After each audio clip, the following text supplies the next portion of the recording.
First, take out the positioning bracket and install the screws.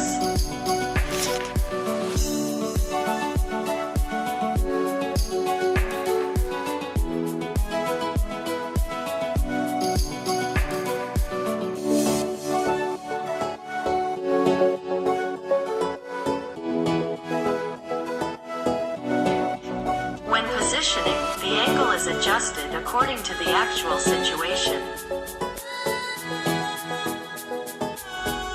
When working, measure the position with a scale.